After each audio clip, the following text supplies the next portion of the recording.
वक्फ board की शक्तियों को सीमित करने के मकसद से लाए गए वक्फ संशोधन बिल जब से संसद के पटल पर आया है, इसका विरोध विपक्ष ने किया है। मामले पर गतिरोध इतना बढ़ गया था कि सरकार को बिल को जेपीसी के पास भेजना पड़ा। अब सरकार लगातार बिल पर लोगों से सुझाव मांग रही है। लोग अपने सुझाव ज्वाइंट पार्लियामेंट्री कमेटी को भेज रहे हैं। इस बीच कुछ लोगों ने QR कोड जारी किए हैं, जिसके जरिए लोग अपने सुझाव और आपत्तियां सरकार को भेज सकते हैं। देश में बहुत सारे मुसलमान अलग अलग QR कोड वाले बैनर लेकर कई इलाकों में गए और लोगों से QR कोड स्कैन करके वक्फ संशोधन बिल के खिलाफ अपनी आपत्तियों को ज्वाइंट पार्लियामेंट्री कमेटी को भेजने के लिए कहते हुए नजर आए। बड़ी संख्या में मुस्लिम समाज के लोग बिल के खिलाफ ईमेल भेजकर अपनी आपत्तियां दर्ज करा रहे हैं। अब तक सुझावों को लेकर 84 लाख ईमेल जेपीसी को मिल चुके हैं और लिखित सुझाव के 70 बॉक्स भी जेपीसी के पास आए हैं। इसे सरल बनाने के लिए मुस्लिम समुदाय के कुछ लोगों ने आपत्ति दर्ज कराने के लिए QR कोड जारी किए, जिसमें स्कैन करके सिर्फ प्रेस बटन दबाना था और फिर अपने ईमेल के जरिए वो अपनी आपत्ति या सुझाव भेज सकते थे।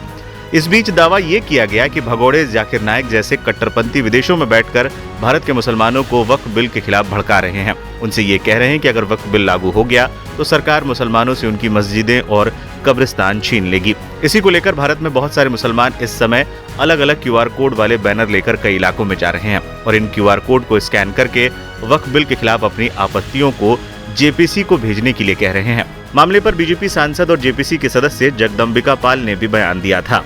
जाकिर नायक का जो एक भगोड़ा डिक्लेयर है, मलेशिया में बैठा हुआ है और वो इस कैंपेन में अपील अगर कर रहा है तो उसका इस जेपीसी से कोई वास्ता नहीं और जेपीसी का किसी कैंपेन से भी कोई वास्ता नहीं है और न जेपीसी ने कोई QR कोड जारी किया है।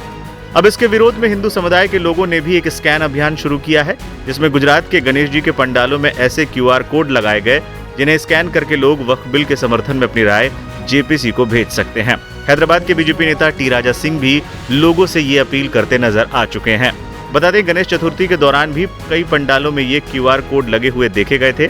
जेपीसी ने सुझाव देने की आखिरी तारीख 16 सितंबर रात 12 बजे तक के लिए बढ़ा दी थी।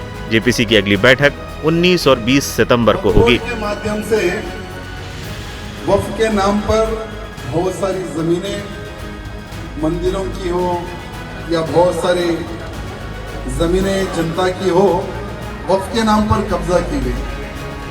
आज 9 लाख एकड़ लैंड पूरे भारत में वक्फ बोर्ड के कब्जे में है। तो केंद्र सरकार ने एक बहुत अच्छा निर्णय लिया कि वक्फ बोर्ड में संशोधन लाने के लिए जनता की राय पूछी है। तो आप सबको एक लिंक आया होगा, जस्ट आपको मेल करना है कि इसमें संशोधन होना है या नहीं होना है।